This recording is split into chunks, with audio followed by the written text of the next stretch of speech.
بسم اللہ الرحمن الرحیم۔ خالق انسان کا تجویز کردہ نصب العین۔ اس خالق نے ایک نصب العین تجویز فرمایا اور اپنے فرمان کے ذریعے ہم تک بھیج دیا، جس کو قرآن کریم کہتے ہیں۔ فرمایا وما خلقت الجن والانس الا لیعبدون۔ میں نے جنوں اور انسانوں کو اس لیے پیدا کیا تاکہ وہ میری اطاعت کریں۔ تو مقصد زندگی در حقیقت اپنے خالق و مالک کی اطاعت اور عبادت نکلی۔ عبادت کا لفظ سن کر ممکن ہے کہ آپ کو یہ تخیل پیدا ہوا ہو کہ بس اب کہا جائے گا کہ جا کے مسجد میں بیٹھو، کوٹھی بھی چھوڑ دو اور بنگلہ بھی، اور مسجد کا رستہ لو، عبادت تو وہاں ہوگی۔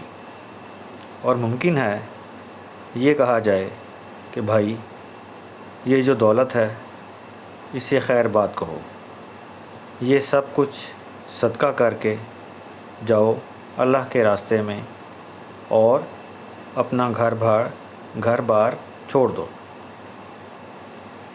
دولت سے بھی خدا ملتا ہے۔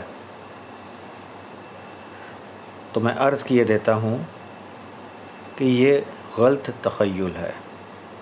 اسلام کی یہ خصوصیت ہے کہ انسان جس دائرے میں رہے اسے مایوس نہیں کرتا۔ خدا تک پہنچنے کا لازمی رستہ بتاتا ہے۔ یہ نہیں کہا کہ آج انسان جس دائرے میں ہے اس دائرے کو چھوڑ کر فلاں دائرے میں جائے، جبھی تو مجھ تک آئے گا، اور اگر نہیں چھوڑے گا تو مجھ تک نہیں آئے گا۔ ایسا نہیں ہے۔ اگر ایک آدمی دولت مند ہے، اسے اسلام یہ کبھی نہیں کہے گا کہ تو اپنی ساری دولت کو ختم کر دے، بلکہ اسی دولت کو خدا تک پہنچنے کا ذریعہ بنائے گا، اس کے صرف اور آمد کا طریقہ بتائے گا، اس کے قوانین بتائے گا کہ میری اطاعت کے تحت اس کو خرچ کرو اور میری اطاعت کے تحت اس کو صرف کر، یہ سب تیرے لیے عبادت ہے۔ اس طرح کرنے سے تو مجھ تک پہنچ جائے گا۔ تو دولت مند کو کہے گا کہ تو دولت کے راستے سے مجھ تک پہنچ، اس واسطے کہ ہزاروں عبادتیں ہیں جن کا تعلق ہی مال سے ہے۔ اگر دولت نہیں ہوگی تو آدمی زکوٰۃ کیسے دے گا، صدقہ فطر کیسے دے گا، خیرات کیسے کرے گا، صلہ رحمی کیسے کرے گا، حج کیسے کرے گا، اجتماعی امور کیسے انجام دے گا۔ غرض خیرات و صدقات اور چندے یہ سارے اعمال انجام نہیں دے سکتا جب تک کہ دولت نہ ہو۔ یہ سارے کام اسلام کے ہیں، تو اسلام کیسے کہہ دے گا کہ دولت کو ضائع کر دو یا حاصل ہی نہ کرو، یا آ گئی ہے تو اسے کھو دو، بلکہ اسی کو رکھ کر اسی دائرے میں سے رستہ نکال دے گا کہ اس کے اوپر چلو۔ غربت سے بھی خدا ملتا ہے۔ لیکن اگر دولت مندوں کو اسلام نے رستہ بتلایا کہ تم اپنی دولت کو اللہ تک پہنچنے کا ذریعہ بناؤ، تو ممکن تھا کہ ایک غریب آدمی کا دل ٹوٹتا کہ بس دولت مند دنیا اور آخرت دونوں کما کے لے گیا اور میں یہاں بھی محروم اور وہاں بھی محروم، نہ صدقہ دے سکتا ہوں، نہ خیرات، نہ صلہ رحمی کے قابل ہوں، تو میں دنیا میں بھی ایسے ہی بیچارہ و بے کس رہا اور آخرت میں پہنچا تو بھی عبادتیں کم ہوئیں، اس کا دل ٹوٹا۔ اسلام نے فوراً ڈھارس بندھا دی کہ تو بھی مایوس مت ہو۔ حدیث میں فرمایا، اے غریب، تو اپنی غربت پر پریشان مت ہو، اس وقت کو یاد کر کہ قیامت کے دن امراء اپنے حساب کتاب میں لگے ہوئے ہوں گے اور غربا 500 برس پہلے جنت میں داخل بھی ہو چکے ہوں گے۔ تو غریب نے کہا کہ مجھے میری غربت مبارک، مجھے تمول کی ضرورت نہیں ہے۔ یہ 500 برس کی مدت خدا جانے کیسے گزرے گی، حساب دے سکیں نہ دے سکیں، کوئی عتاب نہ ہو، مصیبت نہ کہیں بھگتنی پڑے۔ دنیا کی 60-70 برس کی عمر میں تو یہ تو گزر ہی جائے گی۔ میں سچے دل سے اپنی غربت پر خوش ہوں۔ تو اسے دولت کی نعمت دی اور اس کو استغنا کی نعمت دی۔ دولت نہیں ہے مگر اس کا دل غنی ہے۔ حضرت مولانا تھانوی رحمۃ اللہ علیہ بعض دفعہ ایک شعر پڑھا کرتے تھے کہ ایک لنگی اوپر اوڑھ لی اور ایک باندھ لی، نہ چور کا ڈر نہ چکار کا ڈر، بس غنی بنے بیٹھے ہیں۔ دولت مند کو دولت کی وجہ سے 1000 مصیبتیں ہیں، اس کی حفاظت کرنی پڑتی ہے، کہیں چور ڈاکو نہ آ جائیں، حاکم حسد کرے تو اس سے کس طرح بچوں اور دولت کو بچاؤں، کہیں ٹیکسوں کا اور محصول کا قصہ۔ غرض صبح سے شام تک ایک مصیبت ہے، مگر غریب کہتا ہے کہ میں مصیبت زدہ نہیں ہوں۔ حضرت تھانوی رحمۃ اللہ علیہ فرماتے ہیں، ہم کچھ نہیں رکھتے اس لیے غم بھی نہیں رکھتے، ہم دستار ہی نہیں رکھتے اس لیے پیچ و خم کا بھی ہمیں غم نہیں۔ پیچ و خم کے غم میں تو وہ پڑے جو دستار رکھتا ہو۔ غرض ایک دولت مند کو اگر مادی دولت دی گئی تو غریب آدمی کو اس کو استغنا کی دولت دی گئی۔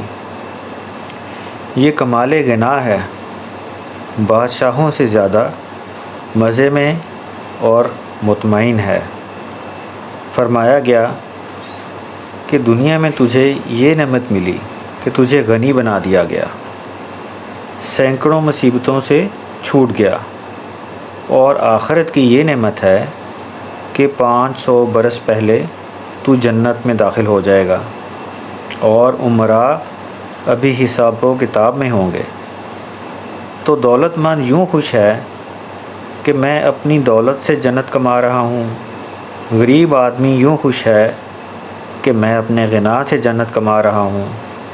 تو اسلام نے کسی حالت میں مایوس نہیں کیا، نہ دولت مند کو یہ کہا کہ فقیر بن اور نہ فقیر کو یہ کہا کہ تو دولت مند بن۔ ہر ایک حالت و کیفیت میں اس کو تسلی دی اور اسے راستہ بتایا۔ یہ اسلام کی خصوصیت ہے کہ کسی حالت کے بدلے بغیر اسی حالت میں اسلام راستہ نکالتا ہے، مایوس نہیں ہونے دیتا۔ صحت و مرض میں بھی خدا ملتا ہے۔ حدیث میں فرمایا گیا، سب سے بڑی نعمت جس پر رشک کیا جائے وہ صحت و تندرستی ہے۔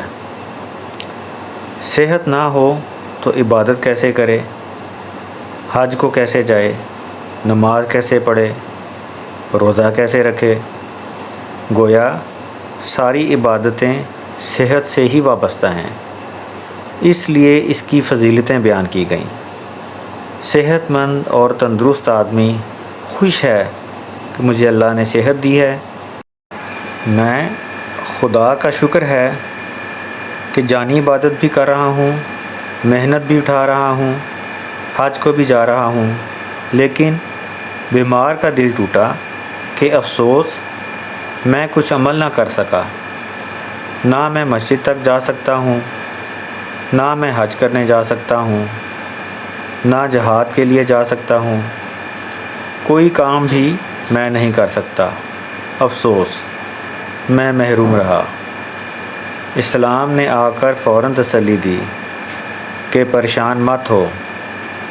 حدیث میں فرمایا گیا کہ قیامت کے دن حق تعالیٰ بعض بندوں سے پوچھیں گے کہ اے بندے، میں بیمار ہوا تو مجھے پوچھنے نہ آیا، میں مریض ہوا تو میری مزاج پرسی کو حاضر نہ ہوا۔ بندہ کہے گا، اے اللہ، آپ تو رب ہیں، آپ کو بیماری سے کیا تعلق؟ بیماری تو عیب اور نقص کی چیز ہے، آپ ہر نقص اور برائی سے بری ہیں۔ فرمائیں گے، میرا فلاں بندہ بیمار ہوا تھا، اگر تو بیمار پرسی کے لیے جاتا مجھے اس کی چارپائی کی پٹی پر موجود پاتا۔ بیمار کا دل بڑھ گیا کہ میری وہ خصوصیت ہے کہ بیماری میں حق تعالیٰ کا قرب نصیب ہوتا ہے۔ کسی تندرست کی چارپائی پر حق تعالیٰ نہیں ہیں اور بیمار کی چارپائی پر موجود ہیں، یعنی کہ خاص تجلی، لطف و کرم اور عنایت موجود ہے۔ کسی تندرست کے بارے میں حق تعالیٰ نے یہ نہیں فرمایا کہ تندرستی اپنے اوپر لے کر کہا ہو کہ میں تندرست تھا تو میرے پاس کیوں نہیں آیا۔ بیمار کے بارے میں اپنے اوپر لے کر فرمایا، میں بیمار ہوا تو مجھے پوچھنے نہ آیا۔ گویا بیمار اتنا عزیز ہے کہ اس کی بیماری کو اپنی بیماری فرمایا کہ میں بیمار ہوا، تو بیمار کا دل بڑھ گیا کہ ایسی تندرستی کو سلام ہے جس سے اتنا قرب نہ ہو۔ مجھے یہ بیماری عزیز اور مبارک ہے، میں اس بیماری کو چھوڑنا نہیں چاہتا۔ یہ توجہ اللہ کا ذریعہ بن رہی ہے اور درجات و مراتب طے ہو رہے ہیں۔ صبر کا پھل۔ حضرت عمران بن الحسین رضی اللہ تعالی عنہ جلیل القدر صحابی ہیں۔ ایک ناسور پھوڑے کے اندر 32 برس مبتلا رہے، جو پہلو میں تھا، اور چت لیٹے رہتے تھے، کروٹ نہیں لے سکتے تھے، یعنی 32 برس تک چت ہی لیٹے لیٹے کھانا بھی کھایا، پینا بھی، عبادت بھی کرنا، قضائے حاجت بھی کرنا۔ آپ اندازہ کیجئے 32 برس ایک شخص ایک پہلو پر پڑا ہے، اس پر کتنی عظیم تکلیف ہوگی، کتنی بڑی بیماری ہے۔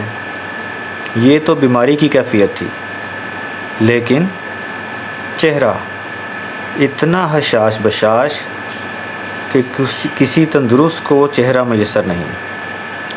لوگوں کو حیرت تھی کہ بیماری اتنی شدید کہ برس گزر گئے، کروٹ نہیں بدل سکتے، اور چہرہ دیکھو تو ایسا کھلا ہوا کہ تندرستوں کو بھی نصیب نہیں۔ لوگوں نے عرض کیا کہ حضرت، یہ کیا بات ہے کہ بیماری تو اتنی شدید اور اتنی لمبی چوڑی، اور آپ کے چہرے پر اتنی بشاشت اور تازگی کہ کسی تندرست کو بھی نصیب نہیں۔ بیماری میرے اوپر آئی، میں نے صبر کیا، میں نے یہ کہا کہ اللہ کی طرف سے میرے لیے عطیہ ہے، اللہ نے میرے لیے یہی مصلحت سمجھی، میں بھی اس پر راضی ہوں۔ اس صبر کا اللہ نے مجھے یہ پھل دیا کہ میں اپنے بستر پر روزانہ ملائکہ علیہ السلام سے مصافحہ کرتا ہوں، مجھے عالم غیب کی زیارت نصیب ہوتی ہے۔ یہ عالم غیب میرے اوپر کھلا ہوا ہے، تو جس بیمار کے اوپر عالم غیب کا انکشاف ہو جائے، ملائکہ کی آمد و رفت محسوس ہونے لگے، اسے کیا مصیبت ہے کہ وہ تندرستی چاہے؟ اس کے لیے تو بیماری 1000 درجے کی نعمت ہے۔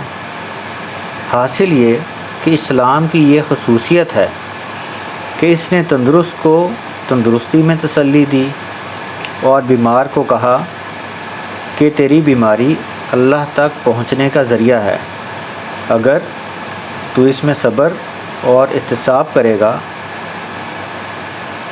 اس حالت پر صابر اور راضی رہے گا، تیرے لیے درجات ہی درجات ہیں۔